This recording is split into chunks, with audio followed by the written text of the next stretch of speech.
하나님의 말씀 누가복음 9장 10절부터 17절입니다. 제가 봉독합니다. 사도들이 돌아와 자기들이 행한 모든 것을 예수께 여쭈니 데리시고 따로 벳세다라 하는 고을로 떠나 가셨으나 무리가 따라왔거늘 예수께서 그들을 영접하사 하나님 나라의 일을 이야기하시며 병 고칠 자들은 고치시더라. 날이 저물어가매 12사도가 나와 여짜오되 무리를 보내어 두루 마을과 촌으로 가서 유하며 먹을 것을 얻게 하소서. 우리가 있는 여기는 빈들이니이다. 예수께서 이르시되 너희가 먹을 것을 주라고 하시니 여짜오되 우리에게 떡 5개와 물고기 2마리 밖에 없으니 이 모든 사람을 위하여 먹을 것을 사지 아니하고서는 할 수 없사옵나이다 하니 이는 남자가 한 5,000명 되미로라. 제자들에게 이르시되 때를 지어 한 50명씩 앉히라 하시니 제자들이 이렇게 하여 다 앉힌 후 예수께서 떡 5개와 물고기 2마리를 가지사 하늘을 우러러 축사하시고 떼어 제자들에게 주어 무리에게 나누어 주게 하시니 먹고 다 배불렀더라. 그 남은 조각을 12바구니에 거두니라. 아멘. 오늘 말씀은 누가복음 9장 10절로 17절입니다. 빈들에 임한 하나님 나라라는 제목으로 우리가 함께 말씀을 나누겠습니다.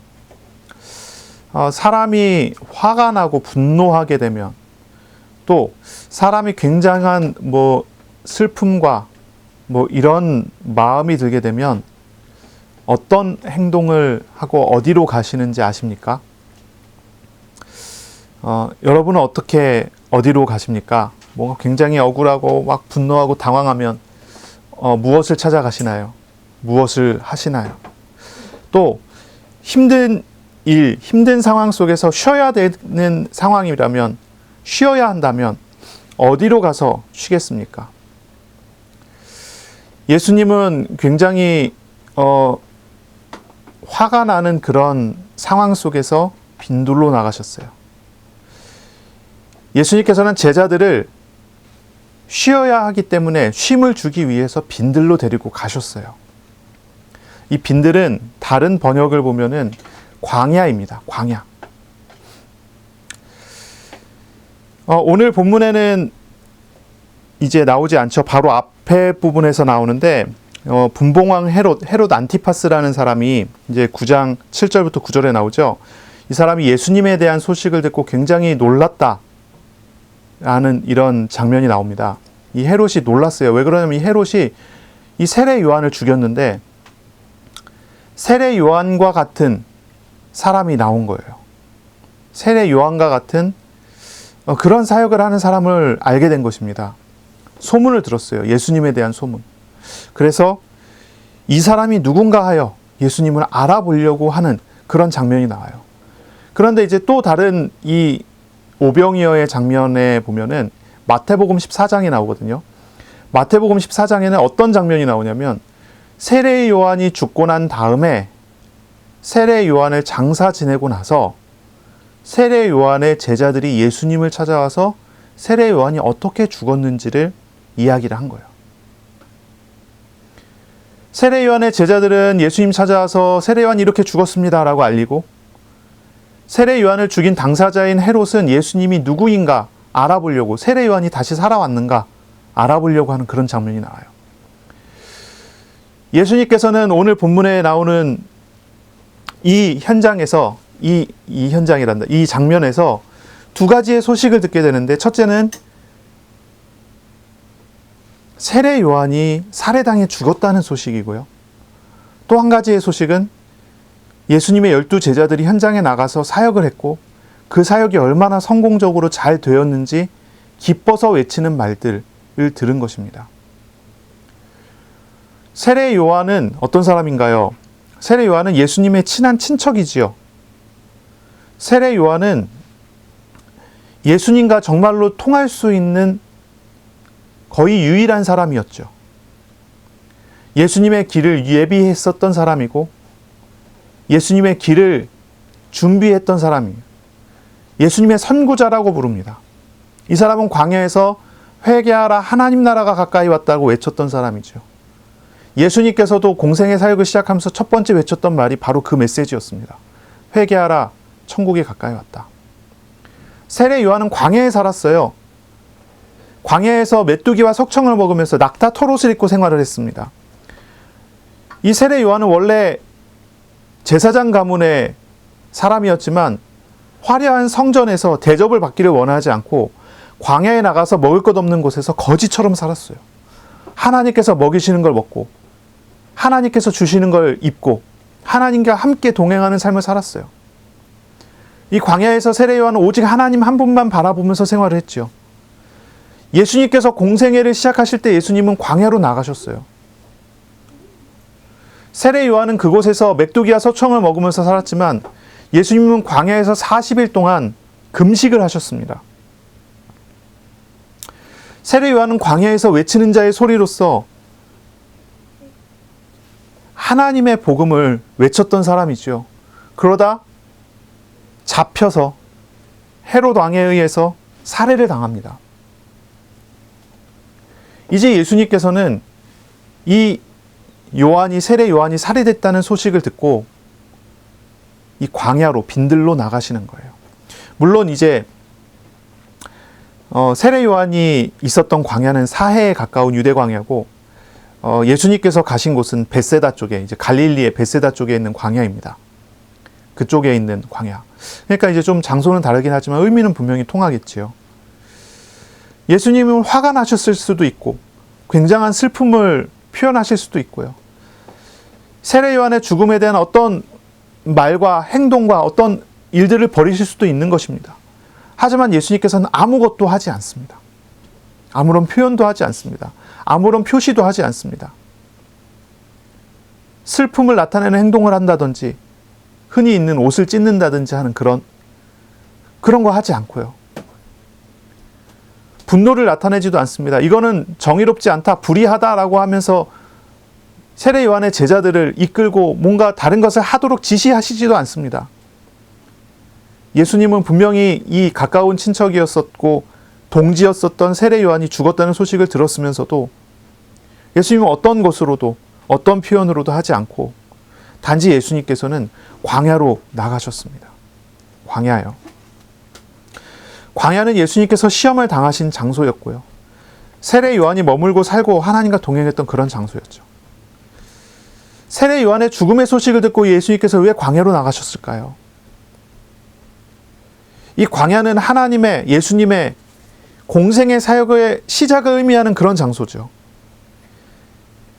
이 광야는 예수님의 본래 자리인 하늘 보좌와는 완전히 반대되는 그런 장소예요.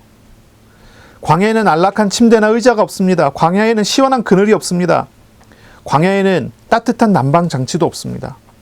광야는요, 굶주림의 장소예요. 시험 때는 금식의 장소이기도 했어요. 이 광야는 고통과 순환을 상징하는 그런 장소예요. 예수님은 공생의 사역을 바로 이 광야에서 시작하셨죠. 시험 당하시며 시작했어요. 여기에서 예수님께서는 마귀에게 사람이 떡으로만 살 것이 아니라고 하고 하나님의 말씀으로 산다고 말씀하셨어요. 육신적인 어떤 이득과 어떤 것을 요구하지 않고요. 오직 하나님의 말씀을 따라 순종하는 삶을 살 것을 예수님께서는 광야로 돌아가시며 광야에 가시면서 그것을 정하시고 그 사역을 다시 점검하시는 것 같아요. 예수님께서는 스스로 높아지려고 하시지도 않습니다. 예수님께서는 하나님을 시험하려고 하지도 않습니다. 예수님께서 빈들로 나가신 것은 다시 한번 하나님의 뜻을 따라 고난당하시는 그런 사역을 시작하시는 거예요. 순종할 것을 다짐하시고 순종할 것을 다시 시작하시는 그런 것입니다. 다시 처음으로 돌아가시는 거예요. 또한 이 광야는 세례 요한을 생각하는 장소잖아요. 세례 요한을 생각하는 장소. 광야는 요한의 거주지였고 요한의 사역 장소였어요. 마가복음에 보니까 세례 요한은 낙타 털옷을 입고 가죽띠를 띠고 메뚜기와 석청을 먹으면서 살았다고 하잖아요.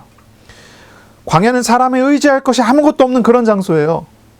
세례 요한은 광야에서 오직 하나님만 바라보고 하나님의 도우심만 의지하고 하나님이 먹이시는 것만 먹으면서 살았던 바로 그런 장소. 세례 요한은 광야에서 하나님이 주시는 말씀을 전하는 데만 전념했었던 그런 장소예요. 예수님께서는 세례 요한의 죽음에 대한 소식을 듣고 광야로 가시는 거예요. 자신의 첫 사역 출발점으로 돌아가시는 것이고, 십자가와 고난의 길로 나아가는 상징인 그 장소로 가시고, 어떤 것도 의지하지 않고 오직 하나님만 바라보게 되는 바로 그 장소로 예수님께서 나가신 것이죠. 저와 여러분은 어떻습니까? 분노할 만한 일, 당황할 만한 일일까요? 슬픈 일, 어떤 그런 일들이 벌어졌을 때 어떻게 하십니까? 화가 나면 화내시는가요? 웃으시네요. 슬픈 일이 있으면은 우울증에 빠져서, 우울함에 빠져서 폭식을 하시나요? 어떤 것으로 푸십니까? 그런데 우리 예수님은 슬프고 분노할 만한 소식을 들으시고도 예수님은 어떤 표시를 하시기보다 먼저 하나님 앞에 하나님만 의지하는 장소로, 하나님만 의지하는 시작으로 돌아가시는 것입니다. 또한 한 가지 소식이 또 들렸어요. 예수님의 제자들이 돌아왔습니다. 10절에 사도들이 돌아와 12제자가 지난주 우리 얘기했죠. 현장에 갈릴리의 여러 마을에 둘씩 짝지어서 복음을 전하러 갔어요. 거기에서 두보롯도 가지지 않고, 그렇죠? 신발도 더 가지지 않고, 돈도 안 가지고, 가방도 내려놓고, 오직 하나님만 의지하는 그런 믿음과 마음을 가지고 현장에 갔죠. 그리고 가는 곳마다 하나님께서 하나님 나라의 말씀이 선포되게 하시고, 거기서 하나님의 표적, 치유가 일어나게 하고 변화가 되어지는 일들을 하나님께서 많이 보여주셨어요. 이 마태복음에 뭐라고 하죠? 예수님께서 말씀하시기를 사탄이 번개처럼 떨어지는 걸 봤다. 그러한 하나님의 나라가, 하나님의 통치가 제자들이 가는 곳마다 일어났던 거예요. 바로 그러한 이야기를 10절에 사도들이 돌아와 자기들이 행한 모든 것을 예수께 말씀을 드리는 것입니다. 그랬더니 예수님께서 그 말씀을 다 들으시고 제자들을 광야로 데리고 가셔요. 광야로 데려가셔요. 뭐라고 말씀하십니까? 너희들이 쉬어야겠다. 너희들이 쉬자. 쉴 만한 곳으로 가자. 하여 쉴 곳을 찾아, 제자들이 쉴 곳을 찾아 한적한 곳을 찾아갔어요. 이제 마가복음에 보면 한적한 곳에 갔다 그랬죠. 한적한 곳. 그 한적한 곳이 어디냐고 했더니 누가복음 오늘 이제 본문에 보니까 벳세다라고 하는 고을 가까운 광야인 것입니다. 바로 그곳으로 가시는 거예요.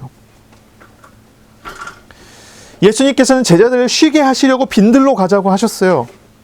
정작 예수님께서는 전혀 쉬시지 않으시는 분이시지만 예수님께서는 제자들을 쉬도록 하기 위해서 제자들을 데리고 가시는 거예요. 우리가 이제 쉼이라고 이야기하고 휴식이라고 이야기하지만 정확하게 표현한다면 안식을 주시기 위해서다라고 우리가 이해할 수가 있어요. 안식일이라고 하면은 이해가 더 빠를 것 같아요. 제자들이 많은 일을 하고 돌아왔어요. 예수님께서는 제자들에게 안식일을 주시는 거예요. 안식일입니다.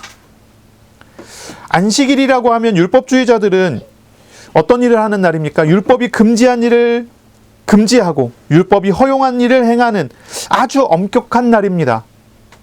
율법주의자들에게 있어서 안식일은 쉴 수가 없는 날이잖아요. 더 많은 일을 해야 되고 더 많은 것을 해야 되는. 오늘날도 이런 어떤 율법과 행위 이런 데 치우친 사람들은요, 주일 그러면 일하는 날이라고 생각하고 주일을 그러면요 고생하는 날처럼 생각해요. 교회 가서 이런 봉사 저런 봉사 그런 봉사 할 게 너무 많아요. 하지 말아야 될 것도 있고 해야 될 것이 있고. 그러나 안식은 진짜 그런 건 아니죠. 일을 많이 하고 이런 게 아니죠. 안식은 어떤 것입니까? 안식은요, 모든 것 하나님께 다 맡기고 주님 품 안에서 주님과 함께 하는 날이에요. 하나님과 함께 쉬는 날, 하나님 안에서 쉬는 날이에요. 예수님께서는 마태복음 11장 28절에 수고하고 무거운 짐진 자들아 다 내게로 오라 내가 너희를 쉬게 하리라 라고 말씀하셨어요. 주님 품 안에 들어가서 주님께로 나아가서 쉬게 하는 것, 안식하는 것, 예수님께서는 그것을 제자들에게 허용하시고 허락하시고자 하신 거예요. 제자들이 현장에서 주님과 동행하면서 놀라운 기적과 기쁨과 하나님의 나라의 영광을 맛보았던 그런 고백을 막 할 때 예수님께서는 제자들에게 쉬자라고 얘기하세요. 쉬자고 얘기하세요. 예수님께서는 모든 고민과 걱정과 사역과 생각과 마음과 또 기쁨과 즐거움과 성취감과 그 모든 것조차도 다 하나님께 맡기는 시간이 됐다라고 말씀하시는 거예요. 그것조차도 우리 것이 아니고 우리가 짊어지는 것이 아니고 우리와 함께 하시는 하나님께 맡겨 하나님 주권을 따라갈 수 있는 하나님께 모든 것을 맡기는 그런 시간이어야 된다고 말씀하시는 거죠. 간혹 보면 하나님이 행하시는 일 때문에 자신이 교만해지는 사람이 있어요. 그런 사람은요, 하나님이 행하시는 응답을 많이 받았기 때문에 그것을 의지해서 교만해지는 그런 모습이죠. 이런 사람은 자신의 힘을 빼는 시간이 필요해요. 모든 것을 다 하나님께 맡기는 그런 시간이 필요해요. 또한 하나님의 일을 한다고 하면서 굉장히 낙심되어지는 그런 사람이 있어요. 뭐가 잘 일이 안 되는 경우 그렇겠죠. 그런 사람도 마찬가지입니다. 예배를 통해 주님과 교제함을 통해 자신의 모든 시간이 하나님의 것이라는 것, 예배를 통해 자신의 모든 소유도 하나님의 것이라는 것을 고백하게 되어짐으로써 모든 삶과 사역의 짐을 하나님께 다 맡기고 쉼을 얻어야 해요.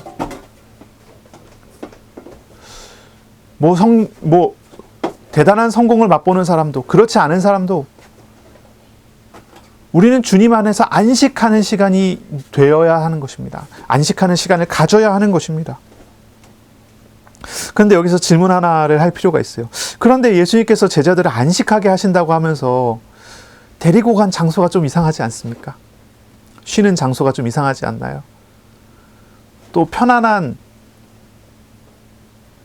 집으로 가야 되는 거 아닌가요? 그렇지 않나요? 한번 생각해 보세요. 제자들을 쉬러 데려가신다라고 한다면 어디로 가야 합니까? 우리들이 만약에 막 되게 힘들고 피곤하고 그러면은 어디가 가장 먼저 떠오르시나요? 우리 아이들이 어디 밖에 나가갖고 막 어디 활동을 열심히 하고 애들이 막 땀도 많이 흘리고 너무 피곤하고 졸리고 이러면 아이들이 저한테 막 달려와서 그래요. 아빠 집에 가자. 집이 가장 편한 장소예요. 아이들에게. 근데 이제 집이 떠오르지 않는다. 그러면 집이 편안하지 않다는 뜻이겠죠? 예수님께서 제자들을 데리고 쉴 만한 곳으로 가재요. 휴식을 취하재요. 안식하러 가재요. 그런데 왜 집 같은 곳으로 가지 않고 예수님께서 늘 머무시던 거점이 되는 가버나움 같은 곳으로 가지 않고 쉬러 가자고 하면서 왜 빈들로 데려가십니까? 왜 빈들로 데려가세요? 좀 이상하지 않습니까? 우리가 생각하기에 빈들은 고난의 장소지 쉼의 장소가 아니잖아요. 그러나 예수님께서는 제자들을 빈들로 데려가셔서 거기서 쉬게 하세요. 무엇이 떠오르십니까? 출애굽의 광야, 출애굽 때의 광야, 그것이 떠오르지 않습니까? 출애굽 때의 광야의 이스라엘을 떠올려 봐야 합니다. 이스라엘에게 있어서 광야는 하나님 품 안에서 쉬는 장소였습니다. 예수님께서는 제자들에게 한 가지 비밀을 가르쳐 주시는 거죠. 한 가지 비밀을 심어 주시는 거죠. 진짜 휴식은 안락한 집에 있는 것이 아닙니다. 진짜 휴식은 따뜻한 방바닥에 있는 것이 아닙니다. 진짜 휴식은 시원한 에어컨 앞에 있는 것이 아니고요. 진짜 휴식은 예수님과 함께하는 장소에 있는 것입니다. 주님께서 다스리는 곳에 있는 거예요. 그것을 보이시는 거예요. 예수님과 함께하는 광야는 제자들에게 있어서 쉼의 장소가 되었습니다. 믿음을 재충전하는 장소가 되었고요. 예배 드리는 그런 장소가 됐어요. 광야의 이스라엘 그러면 우리가 굉장히 고생했을 거라고 생각하지만 실제로 광야의 이스라엘은 고생하지 않습니다. 광야의 이스라엘은 농사하지도 않습니다. 거두어들이지도 않습니다. 심각한 노동을 하지 않습니다. 광야의 이스라엘은 단지 한 가지 하나님만 바라보고 있기만 할 뿐입니다. 하나님이 먹이셨습니다. 하나님께서 입히셨습니다. 하나님께서 인도하셨어요. 광야에서 만나를 주셨습니다. 바위를 쳐서 생수가 나오게 했습니다. 이스라엘이 행진하는 곳마다 이 생수가 나오는 바위는 굴러다니며 따라다니기도 했습니다. 너무나 신기한 장면이죠. 뜨거운 광야, 햇빛이 쨍 내리치는 뜨거운 광야에 하나님은 구름 기둥으로 함께 하시고 이스라엘이 쉬게 했습니다. 밤에 추워지는 차가워지는 광야 사막의 기운에 하나님께서는 성막 위에 불기둥을 세우셔서 따뜻하게 하셨어요.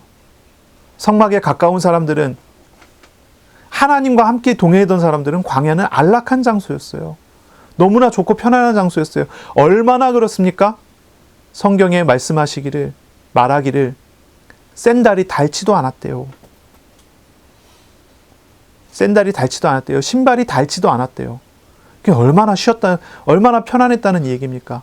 40년간 하나님은 늘 이스라엘과 동행하시면서 한순간도 이스라엘을 버리지 않습니다. 만나를 안 주신 날이 없어요.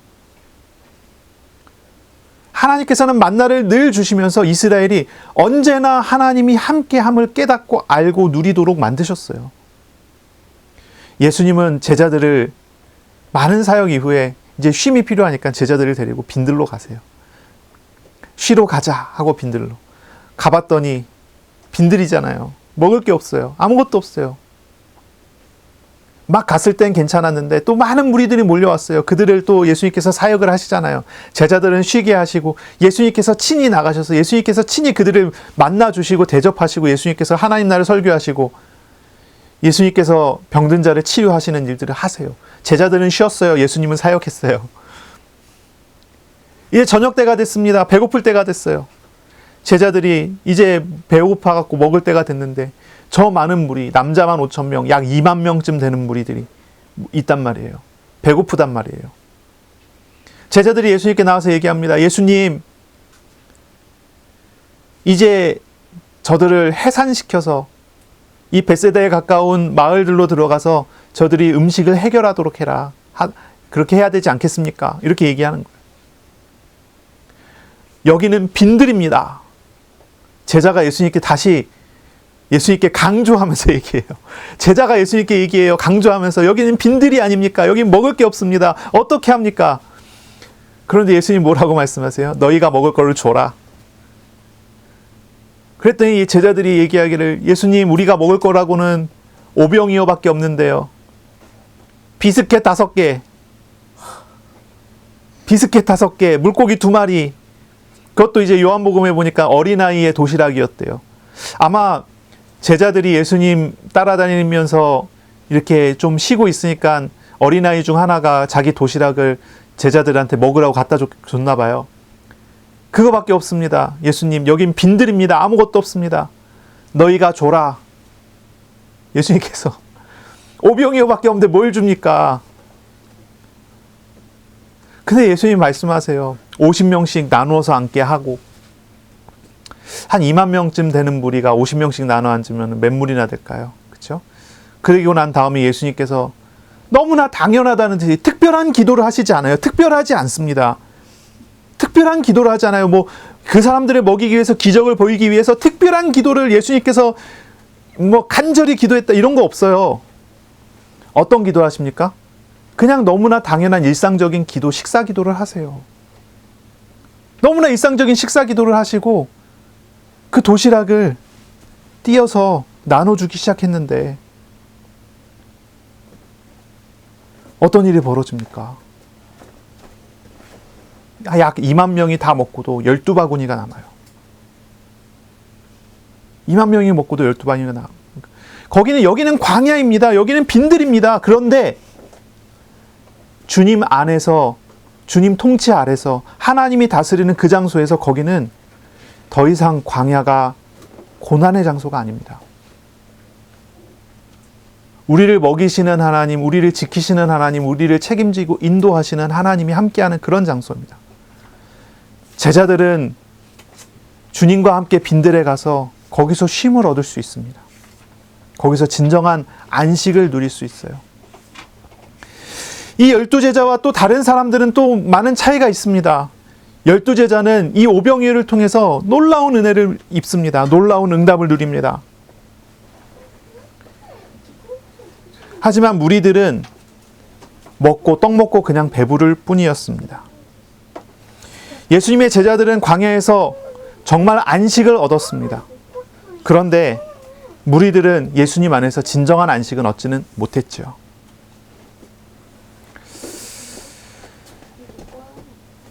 예수님께서는 광야에서 많은 무리들을 만나 주셨습니다. 예수님께서 제자들과 함께 쉬러 가시기 위해서 배를 타고 이제 떠나시거든요. 배를 타고 떠나세요. 예수님과 제자들이 너무나 많은 사람들이 몰려왔기 때문에 쉴 수가 없었다고 그랬거든요. 그래서 예수님께서 제자들과 함께 배를 타고 떠나셨어요. 베세다 쪽 빈들을 향해서 쉬러 가자 하면서 갔어요. 그런데 많은 무리들이 예수님을 배에 태워 보내고 나서 집으로 돌아가지 않습니다. 이 사람들이 도보로 걸어서 예수님께서 가시려고 하는 그 목적지를 향해서 도보로 걸어서 배보다 먼저 도착을 해요. 그래서 예수님께서 도착하시는 그 장소에 약 2만 명의 무리가 기다리고 있습니다. 이 무리들은 왜 예수님을 따라서 갔을까요? 왜 이 무리들은 예수님을 찾아왔을까요? 왜 이 무리들은 도보로 걸어서 그냥 배보다 훨씬 빨리 갔단 말이죠?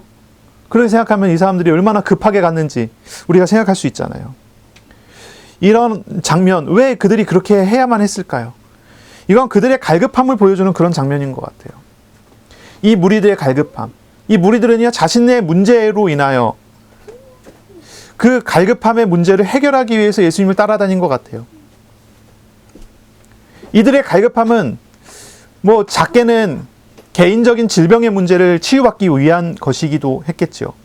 또 가난하여 먹을 것이 없고 또 이런 문제로 인하여 예수님을 따라오기도 했을 겁니다. 또한 상당수는 로마와 헤롯 왕과 관련된 정치적인 문제, 특히나 이제 세례 요한이 죽은 그 소식을 들은 많은 무리들이었습니다. 그렇기 때문에 이제 예수님을 찾아와서 예수님이 보이시는 하나님 나라의 표적을 보면서 예수님을 따라온 거죠. 예수님이 어떤 분인 줄 알고자 찾아오기도 했을 것이고, 또한 자신들이 원하는 대로 예수님을 자신들의 왕으로 만들기 위한 그런 목적으로 예수님을 찾아온 거예요. 예수님이 정말로 그리스도라면 저 악한 헤롯 왕과 헤롯 안티파스 왕과 저 로마를 물리치고 이스라엘을 다시 한번 위대한 왕국으로 만들지 않겠느냐, 이런 어떤 정치적인 목적을 가지고 있는 것이죠. 하지만 이들이 원하는 것은 예수님이 원하는 것과는 너무나 달랐어요. 이들이 원하는 것은 병 고치고 기적을 베풀고 정치적인 어떤 그런 예수님을 원하는 거죠. 십자가의 고난을 당하실 그런 예수님을 원하는 것이 아니었어요. 요한복음의 6장 26절에 보니까 예수님께서는 그 무리들에게 말씀하세요. 저들은 떡 먹고 배부르기 위하여 따라온 사람들이라는 거예요. 떡 먹고 배부르기 위하여. 이 말 안에는 많은 것이 함축되어 있어요. 떡 먹고 배부르기 위하여, 자신들의 필요를 채우기 위해서, 자신들의 필요를 충족시키기 위해서 찾아온 사람들이에요. 결코 이 사람들은 말씀을 듣고 순종하고 회개해서 하나님 앞에서 자기 자신을 내려놓는 그런 사람들이 아닌 거예요. 하지만 예수님께서는 그 무리들의 바르지 않은 그러한 마음을 아시고도 그들을 맞아들이셨어요. 오늘 본문에 보면 영접하셨다, 예수님께서 그들을 영접하다, 이렇게 얘기 나오는데, 여기 나오는 이 영접이라는 단어는 아포데코마이라는 단어인데, 이제 요한복음 1장 12절에 나오는 예수님을 영접하다고 했을 때 이제 람바노라는 단어하고는 다른 단어예요. 그러니까 이건 이제 영접하다라고 번역이 됐지만 어느 정도로 이제 우리가 받아들이면 되냐면, 예수님께서 그들을 기쁘게 맞아들이셨다, 이렇게 생각하면 될 것 같아요. 예수님께서는 이 무리들의 중심에 있는 그런 어떤 육신적인 이유, 잘못된 마음들을 예수님께서 아시면서도 예수님께서 이 사람들을 기쁘게 맞아들이셨어요. 예수님께서는 이 사람들에게 하나님 나라의 복음을 다시 가르치셨어요. 사실은 이 사람들에게서 열매를 기대할 수 없으면서도, 실제로 그렇지 않습니까? 요한복음 6장에 쭉 보면 이 부분에 대한 내용이 아주 자세히 잘 설명이 나오거든요. 떡 먹고 배부르기 위해서 따라왔고, 예수님께서 떡 주시지 않겠다, 배부르게 하시지 않겠다라는 말을 듣고 다 예수님을 떠나서 예수님과 다시는 다니지 않을 그런 사람들이란 말이에요. 예수님께서는 이 사람들을 미리 아시면서도 예수님께서는 아주 기쁘게 이들을 맞아들이셨어요. 이들에게 하나님 나라의 복음을 가르치셨어요. 질병을 치료하셨어요. 왜 그렇게 하셨을까요? 너무나 어떻게 보면은요, 효율적이지 않잖아요. 비효율적이지 않습니까? 예수님께서 왜 그렇게 하십니까? 그 이유가 나오죠. 마가복음 6장 34절에. 똑같은 이 오병이어의 이 장면입니다. 예수께서 나오사 큰 무리를 보시고 그 목자 없는 양 같음을 인하여 불쌍히 여기사 이에 여러 가지로 가르치시더라. 예수님께서 이들을 가르치시고 예수님께서 이들을 기쁘게 맞아들이신 것은 예수님께서 그들의 영혼을 사랑하시기 때문이에요.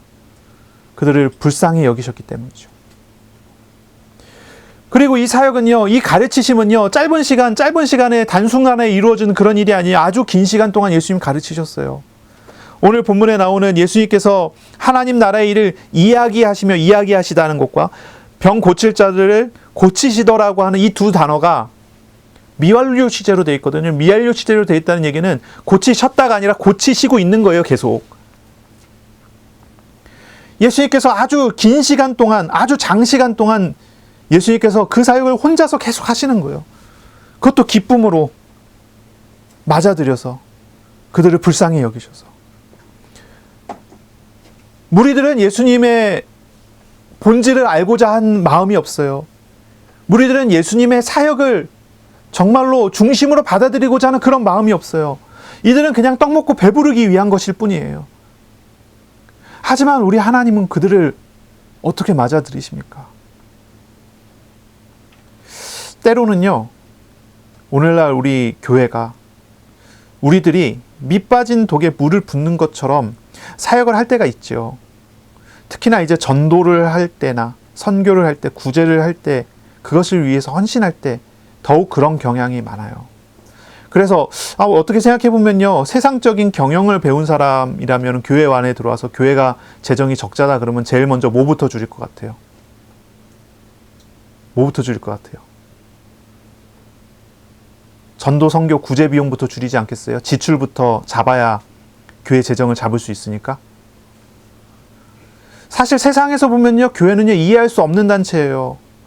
모든 재정의 50%를 선교비로 보내는 교회가 있어요. 모든 재정의 60, 70%까지 선교비로 보내고 목표는 90%까지 보내는 거다. 이런 교회가 있어요. 사도 바울이 그랬잖아요. 10의 9조를 드렸다고 알려져 있거든요. 자신이 버는 모든 재물의 90%를 선교 비유로 다 지불을 해버려요. 자기는 10%만 가지고 살아요. 이게 얼마나 비효율적입니까? 얼마나 효율이 없는 거예요. 하지만 교회의 존재 목적이 무엇입니까? 성도가 이 세상을 살아가면서 이 세상을 살아가는 진짜 목적이 무엇입니까? 그것을 안다면 그것은 비효율적인 게 아니라 당연히 해야 할 일을 하는 거고요. 당연히 해야만 하는 사역을 하는 것 아니겠어요? 여러분 그렇지 않습니까? 아마 여러분도 그럴 거예요. 오랫동안 기도하고 마음을 쓰고 헌신을 해도 답이 안 나오는 그런 일들, 그런 사역들이 있지 않습니까? 특히나 가족과 관계되어 있다 그러면은 답이 안 나오지만 어쩔 수 없이 끌려다니는 그런 내용들이 있잖아요. 그것 때문에 막 스트레스 받고 막 그런 일들도 있지 않습니까? 세상적인 경영 원리를 생각해 보면 답 안 나온 사업은 빨리 접어버리고 답 나온 것부터 하자 뭐 이렇게 얘기해야 될 텐데, 그렇지만 우리 하나님의 일은 그렇지 않다는 거죠. 효율, 비효율이 있잖아요. 우리 예수님은 너무나 비효율적인 사역을 하시잖아요. 기대할 수 없는 사람들을 모아놓고서 사역을 하시는 거예요. 약 2만 명을 예수님 혼자서 감당을 하세요. 얼마나 비효율적입니까? 제자들을 데리고 제자들을 막 다 분류해갖고 사역을 시키면 조금 더 빨리 할 수 있는데 예수님께서 혼자 하시잖아요. 제자들은 쉬다가 뒤늦게 저녁 때가 되니까 예수님께 나왔어요. 이 얘기는 뭐예요? 예수님과 함께 사역한 게 아니라는 말이에요. 하지만 예수님께서는 단 한 가지 이유 때문에 하세요.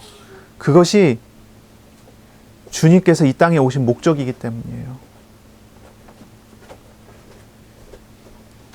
그것이 주님의 마음에 담겨져 있는 그런 내용인 거예요. 우리는 확실히 기억해야 돼요. 하나님의 일은요, 효율, 비효율에 있는 것이 아니에요. 하나님의 일은요, 사역은요, 말씀에 담겨져 있는 하나님의 마음을 따라가는 것이어야 돼요. 그래서 내가 손해를 보는 것 같더라도 이것이 나와 함께 하시는 하나님의 뜻을 따라가는 것이라면 손해 볼 수도 있는 거죠. 오병이어 사건이 일어납니다. 주님은 종일 무리들에게 하나님 나라의 복음을 가르치시고 치유하셨어요. 그리고 저녁이 됐어요. 그때 12 제자가 예수님께 나와서 말하기를, 예수님, 무리를 해산해야 되겠습니다. 식사 시간이 되었지만 먹을 것이 없는 빈들입니다, 여기는. 하지만 예수님께서는 제자들에게 너희가 먹을 걸 줘라라고 말씀하세요. 너무나 당황했어요. 이 무리들에게 다 먹이려면 200데나리온은 필요한데 200데나리온 그러면은 얼마나 되겠죠?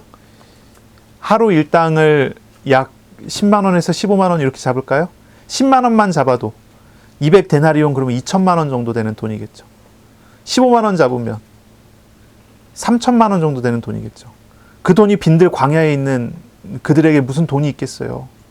더구나 제자들은 아무것도 소유하지 않고 나가고 사역하고 막 돌아왔잖아요. 가진 게 아무것도 없는 거예요. 당장 돈이라도, 가지고 있는 돈이라도, 섬기던 사람들의 헌금들이라도 가지고 있었으면 어떻게라도 해볼 노력을 해볼 텐데 그런 게 아니에요. 아무것도 없어요. 오병이어밖에 없어요. 그때 예수님께서는 때를 지어 나누어 앉히시고 떼어 주시고 제자들은 식사를 배달하고 서로 나눠 먹었어요. 최종적으로 12바구니가 남았죠. 이 오병이어의 표적은 어떤 것입니까? 하나님 나라의 표적입니다. 이것이 하나님의 나라다라는 걸 보여주는 거예요. 빈들이지만 풍족한 현장입니다. 빈들이지만 빈들이 아닙니다. 주님의 다스림 아래에 있는 곳입니다. 이것은 광야에 있었던 만나 사건과 동일한 그러한 사건이 이루어집니다. 예수님께서 이것을 만나라고 말씀하셨어요. 만나는 이스라엘을 통치하시고 지키시는 하나님의 신실하심을 상징하는 그런 음식이었습니다. 하나님은 이스라엘에게 만나를 40년 동안 항상 주시면서 이스라엘에게 하나님을 알게 하셨어요. 하나님의 신실하심을 알게 하셨어요. 이스라엘은 광야에서 만나를 먹으면서 우리를 다스리시는 하나님이 누구인 줄을 알아가는 시간이었어요. 오늘 본문에서 예수님께서는 벳세다의 광야에서 제자와 무리들에게 오병이어를 통해서 배부르게 먹게 하시면서 만나의 표적을 보이신 거예요. 이 만나의 표적을 통해 예수님께서 제자들과 무리들에게 가르치신 건 무엇입니까? 바로 예수님의 생명의 떡이신 그리스도라는 사실을 보이신 것이죠. 이게 첫째입니다. 이게 첫째예요. 예수님께서 말씀하시기를 너희가 먹은 것은 내 피다라고, 내 살이다라고 말씀하시는 거예요. 예수님께서 가르치신 것은요, 영생의 말씀이신 하나님, 예수 그리스도를 보이신 것입니다. 예수님은 표적을 통해서 예수님 자신을 계시해서 보이신 것이죠. 또한 두 번째로 예수님께서 가르치신 것은 사람이 떡으로만 살 것이 아니고 신실하신 하나님의 말씀으로 산다고 하는 바로 그 만나의 교훈을 가르치신 거예요. 유대인이라면 다 외우는 신명기의 율법서 중에 신명기 8장 3절의 말씀입니다. 너를 낮추시며 너를 줄이게 하시며 또 너도 알지 못하며 너의 조상들도 알지 못하던 만나를 너에게 먹이신 것은, 왜 만나를 먹이셨나요? 사람이 떡으로만 사는 것이 아니오 여호와의 입으로 나오는 모든 말씀으로 사는 줄을 내가 알게 하려 하심이니라. 모세의 설교잖아요. 모세의 설교. 사람을 알지 못하던 그 만나를 먹이신 것은 그 목적이 무엇입니까? 사람이 떡으로만 사는 것이 아니라 하나님의 말씀으로 살아야 한다는 것을 가르치시기 위한 것이라고 하는 거예요. 제자들은 이 빈들에서 주님 먹이시는 만나를 먹고 예수님이 그리스도이심을 확실히 알았어요. 또한 영생의 말씀이 있다는 것을, 내가 말씀을 먹고 살아야 된다는 것을 배웠어요. 예수님께서 바로 이 메시지를 제자들에게 가르쳐 주시는 그런 목적인 것이죠. 예수 그리스도를 영접하여 믿는 그리스도인이라면 바로 이 말씀이 진리라는 것을 우리는 알아야 해요. 사람은 돈으로 사는 거 아닙니다. 사람은 다른 어떤 관계로 사는 것도 아닙니다. 사람은 정말입니다. 하나님의 말씀만 있으면 사는 것입니다. 그 말씀 아래 돈이 있고, 그 말씀 안에 만남이 있고, 그 말씀 안에 가정이 있고, 그 말씀 안에 모든 것이 있어요. 바로 그것을 예수님께서는 광야에서 가르치셨어요. 오늘 본문의 바로 앞에는 뭐가 있냐면요. 헤롯 안티파스 왕이 예수님을 두고 이 사람은 누군가 하는 질문을 하는 장면이 있어요. 바로 앞절에 있어요. 오늘 우리가 9장 10절부터 17절까지 봤는데 9장 9절에 이 사람은 누군가 이런 질문을 해요. 그리고 9장 18절에 딱 나오면 18절에 바로 이 오병이어 본문 다음에 바로 직후에 예수께서 제자들에게 물으십니다. 무리들이 나를 누구라 하냐? 그랬더니 뭐라고 합니까? 예수님 보고 세례 요한이라고 해요. 예수님 보고 엘리야라고 해요. 예수님 보고 선지자 중에 한 명이라고 해요. 헤롯 왕이 예수님을 두고서 이 사람은 누군가 했을 때 헤롯 왕은 뭘 염두에 두고 얘기한 거죠? 세례 요한이 다시 살아온 것 같다. 이 사람은 세례 요한 아니냐? 라는 질문인 거예요. 헤롯이 보는 눈과 오병이어를 먹은 사람들이 본 눈이 똑같았어요. 예수님을 세례 요한처럼. 일종의 정치가로 생각을 하는 거죠. 엘리야라고 이야기하는 것은요. 기적을 베푸시니까 기적의 선지자라고 생각하는 거죠. 그런 선지자 중에 하나라고 생각하는 거죠. 마태복음 쪽에 보면 예레미야도 나오죠. 사랑의 선지자라고 보는 거죠. 예수님께서 힘들고 지치시지만 사랑을 베풀어 주시고 사랑의 마음으로 그들에게 많은 것을 쏟아내 주시는 것을 보고 느낀 것이겠죠. 사랑의 선지자구나. 하지만 예수님께서 제자들에게 물으세요. 너희는 나를 누구라 하느냐? 그랬더니 베드로가 나와서 대답하죠. 예수님은 하나님의 그리스도이시니이다.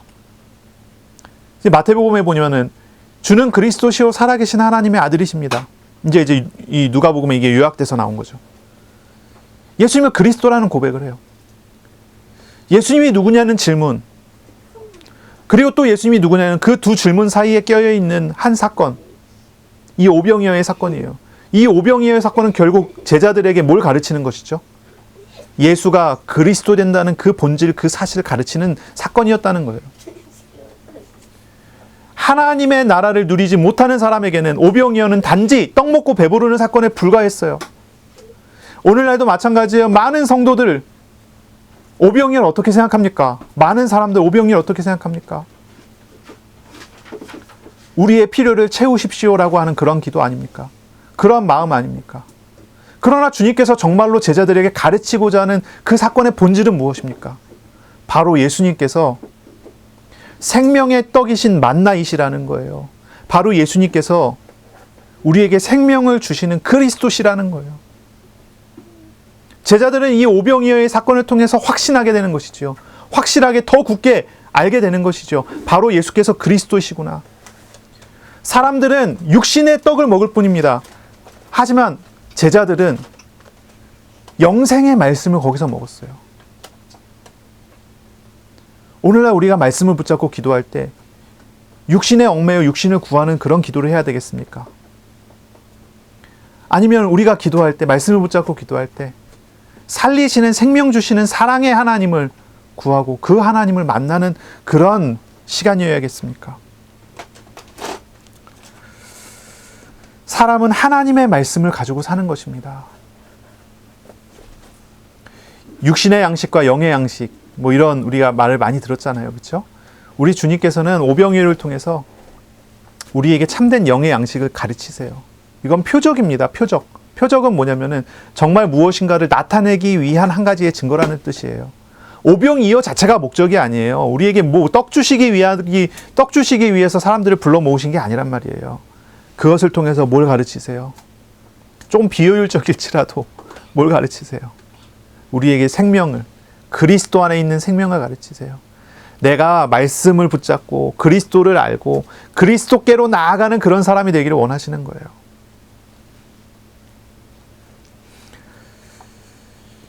예수님께서는 빈들에서 제자들과 무리들에게 하나님의 나라를 보이신 것입니다.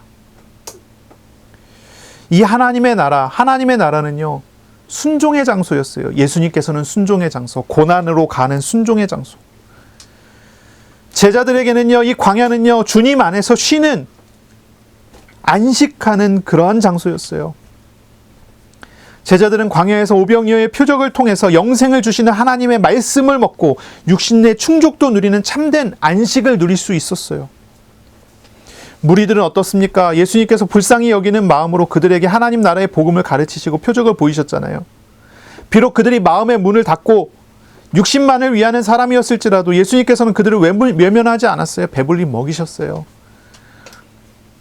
빈들이지만 우리 주님께서 통치하시는 곳, 바로 그것이 하나님의 나라인 것입니다. 하나님의 나라인 것입니다. 우리의 삶의 자리가 때로는 빈들처럼 광야처럼 발견되지 않습니까? 어떤 것도 의지할 수 없고 어떤 것도 나에게 생명을 줄 수 없는 그런 장소로 발견될 때가 있지 않습니까? 그러한 장소에 우리 주님 함께 하시면 하나님의 나라인 것입니다. 하나님이 준비하셔서 입히시고 먹히시고 인도하시는 그런 응답을 누릴 수 있는 그런 장소인 것이죠. 여러분, 빈들로 나아가시기를 바랍니다. 빈들로 나아가세요. 억울하거나 분노하거나 슬프거나 하면 무엇을 찾습니까? 스트레스를 어디에 풉니까? 화나면 화내고 슬프면 울고 스트레스 받으면 폭식하고, 이건 제 아내 얘기입니다. 폭식하고 스트레스 받으면 그래도 살이 안 쪄요. 참 신기한데.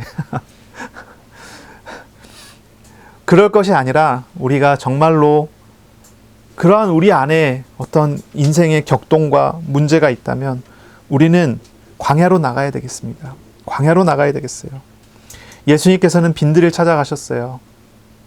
우리는 주님 다스리시는 빈들을 찾아가야 합니다. 거기 가면 우리는 그 안에서 쉼을 얻을 수 있습니다. 주님께 무릎을 꿇으세요. 골방으로 들어가세요. 거기가 광야입니다. 삶의 자리에 있으세요. 그 자리를 피하려 하지 마세요. 그곳에서 하나님 하시는 일을 보세요. 그곳이 광야입니다.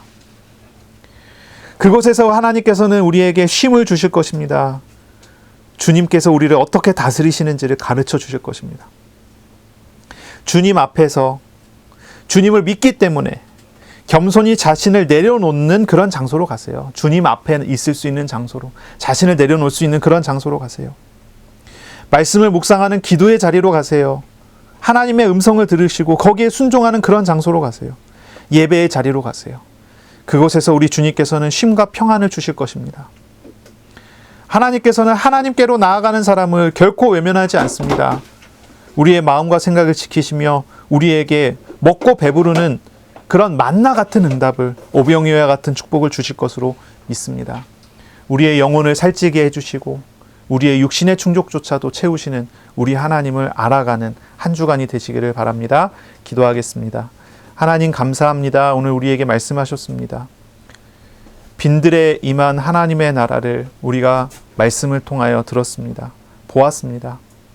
주님 다스리시는 빈들, 주님 통치하시는 빈들, 주님께 순종하는 그 빈들로 나아가는 우리 사랑하는 성도들 다 되게 하여 주옵소서. 그러함으로 주님께서 늘 먹이시고 입히시고 함께 하시는 주님의 주권 아래 주님을 믿는 믿음 아래 쉼을 얻는 한 주간 되게 하여 주옵소서. 감사하며 예수님 이름으로 기도합니다. 아멘. 우리 구주 예수 그리스도의 은혜와 하나님의 사랑하심과 성령의 교통하심이 이제로 영원까지 항상 함께 있을지어다. 아멘.